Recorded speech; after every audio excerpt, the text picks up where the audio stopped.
अत्र शूरा महेश्वासाः भीमार्जुनसमायुधि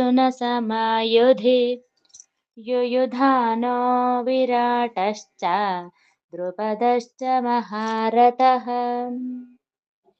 భగవద్గీతలోని ఈ మొదటి అధ్యాయంలోని 4వ శ్లోకము కురుక్షేత్ర యుద్ధభూమిలో పాండవ మరియు కౌరవ సైన్యాల కూర్పును వివరిస్తుంది.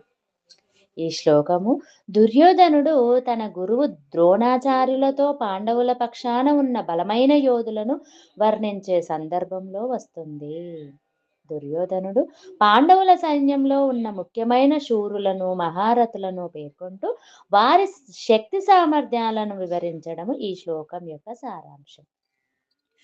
అత్ర శూర మహేశ్వాసాః భీమార్జున సమాయుధి అంటే ఇక్కడ పాండవ సైన్యంలో శూరులు గొప్ప ధనస్సులు ధరించిన వారు యుద్ధంలో భీమార్జునులతో సమానమైన పరాక్రమం కలవారు ఉన్నారు. ఇది పాండవ సైన్యం యొక్క అసాధారణ బలాన్ని వారిలోని యోధుల పుణ్యాన్ని నైపుణ్యాన్ని దుర్యోధనుడు గుర్తించాడని తెలియజేస్తుంది. యుయుధానో విరాటశ్చ ద్రుపదశ్చ మహారథః అంటే ఈ గొప్ప యోధులు సాత్యకి యుయుధానుడు విరాటుడు మరియు మహారథుడు ద్రుపదుడు. యుయుధానుడు సాత్యకి శ్రీకృష్ణుని సారథి మరియు అత్యంత నమ్మకమైన శిష్యులలో ఒకడు. యాదవులలో గొప్ప వీరుడు, ధర్మపక్షాన నిలబడినవాడు.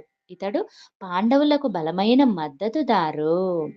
విరాటుడు ఇతడు మత్స్యదేశాధిపతి. పాండవుల అజ్ఞానవాతం చేసినప్పుడు వారికి ఆశ్రయం ఇచ్చిన రాజు. ఆయన తన సైన్యంతో సహా పాండవులకు అండగా నిలిచాడు. ద్రుపదుడు మహారథుడు.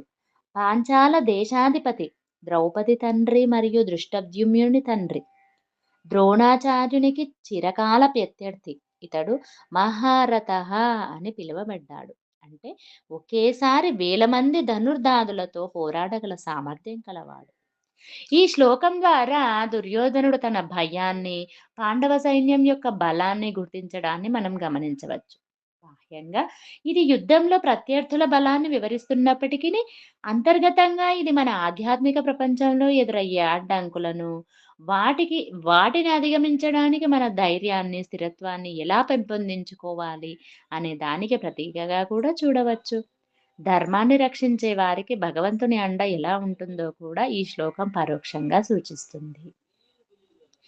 ఈ శ్లోకంలో ధృతరాష్ట్రుడు తన గురువైన ద్రోణాచార్యునికి పాండవ సైన్యంలోని ప్రముఖ యోధుల గురించి ప్రస్తావిస్తున్నాడు. యుయుధానుడు అంటే శ్రీకృష్ణుని శిష్యుడు, గొప్ప వీరుడు. విరాటుడు అజ్ఞాతవాసం చేసినప్పుడు ఆశ్రయం ఇచ్చినవాడు. ద్రుపదుడు పాంచాల దేశాధిపతి. ద్రౌపది తండ్రి. ద్రోణాచార్యునికి పూర్వ శత్రువు.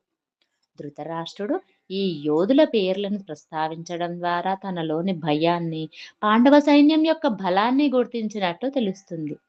తన కుమారులైన కౌరవులకు విజయం లభిస్తుందో లేదో అనే అనుమానం, ఆందోళన అతని మాటల్లో స్పష్టంగా కనిపిస్తుంది.